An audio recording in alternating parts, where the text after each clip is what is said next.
ও কো, কয়কার বাদ দিয়ে যদি শুধুমাত্র হর্ষকার দিয়ে দেন।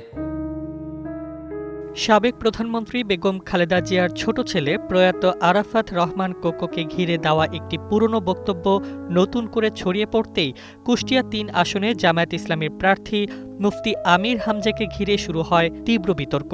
সামাজিক যোগাযোগ মাধ্যমে ব্যাপক সমালোচনার মুখে পড়ে তিনি মধ্যরাতে দুঃখ প্রকাশ করে বলেন, মন্তব্যটি ছিল অনাকাঙ্ক্ষিত এবং এটি ২০২৩ সালের পুরনো বক্তব্য। তার দাবি, রাজনৈতিক উদ্দেশ্যে সেটিকে নির্বাচনকালীন মন্তব্য হিসেবে নতুন করে সামনে আনা হয়েছে।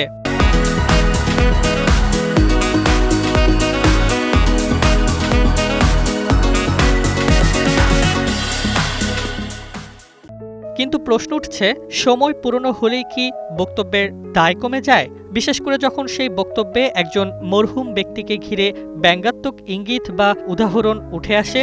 ইসলাম যেখানে স্পষ্টভাবে ব্যঙ্গ, উপহাস ও মন্দ নামে ডাকা নিষিদ্ধ করেছে, সেখানে একজন ধর্মীয় পরিচয়ধারী ব্যক্তির কাছ থেকে এমন বক্তব্য কতটা গ্রহণযোগ্য, সেই প্রশ্নই এখন ঘুরপাক খাচ্ছে।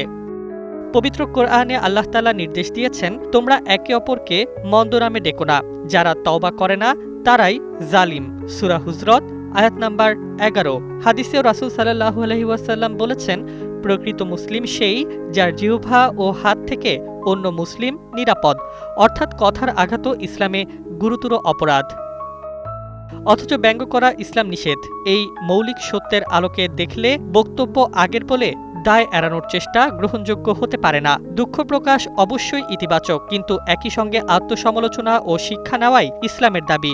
এখানে মুখোশ খুলে ফেলেছেন মুফতি আমির হামজা, কারণ তার বক্তব্য শুধু রাজনৈতিক বিতর্ক নয়, বরং ধর্মীয় নৈতিকতার সঙ্গেও সাংঘর্ষিক।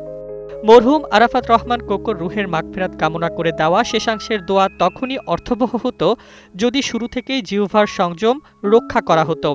ইসলামের শিক্ষা স্পষ্ট, নাম, সম্মান ও মর্যাদা নিয়ে ব্যঙ্গ নয়, বরং শ্রদ্ধাই ঈমানের পরিচয়।